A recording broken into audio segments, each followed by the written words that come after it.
everything is the body of God. And so these would be like cells. These bodies would be like kind of cells of God. And they're running all within God's body. Similar to, in this body there are cells and they're running around and doing their thing. But still we somehow point and say, this is me. Well, the cells have their own little character and they're doing their thing. And they're alive and they're intelligent also. But they're part of the same one body. Similarly, these bodies are all part of the one cosmic body.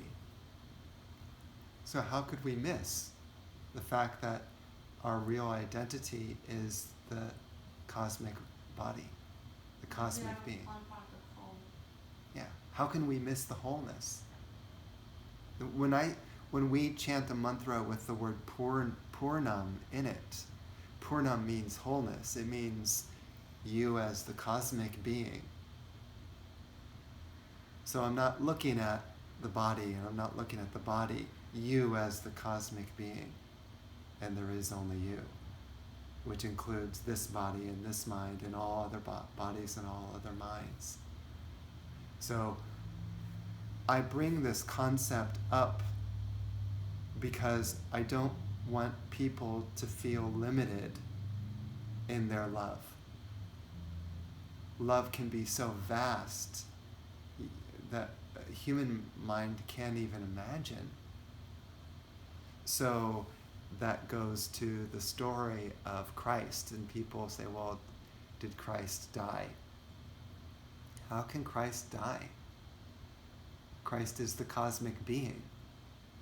The consciousness that ran that body is cosmic. People are saying, and people pay so much attention to the body of Christ that they miss the cosmic being of Christ, which is the ultimate state of love. Now, I don't want to, create a bunch of sort of arguments around religion or whatever, but I'm trying to point out something to contemplate regarding the biblical story. Instead of thinking so much about, well, Christ died on the cross and the body died, and then it was resurrected. Did you see notice how it's so much pointed towards body? What happened to the body? And then the body got resurrected and then the body walked around? But that's not the real Christ. Where is the real Christ? That is the infinite heart of God, which is everywhere, has no location, no body. So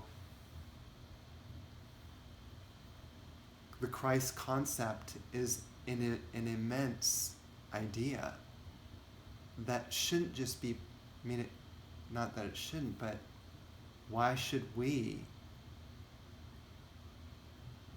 being small humans, put Christ in such a small box and say this is what he is? The Bible has no clue. I'm talking to the Bible like it's, and I'm not discounting, because the Bible is a beautiful story, and I may sound blasphemous also. I may sound blasphemous, but the Bible focuses a lot on the body itself. Why can't we break out of body and the idea of paradise and even heaven? Heaven is a small achievement. It's a small achievement. You do good deeds and karma, and then you get to go to heaven and spend some time in fulfilling all your wildest desires. And if everything is loving and sweet and it's all good, you get to fulfill all your desires. But then what happens? Once you use up all your good karma and all your good deeds, go right back down to earth to go work on yourself again. And you get involved in the so-called rat race once again.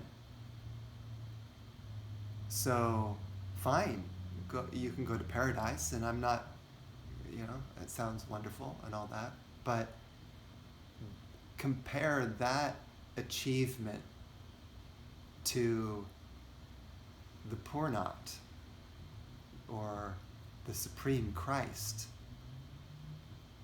Compare. They're not even on the same, they're so far different, so far beyond. The Supreme Christ isn't even in the ballpark of heaven and heaven or hell or whatever. It is God's heart manifested as all of existence.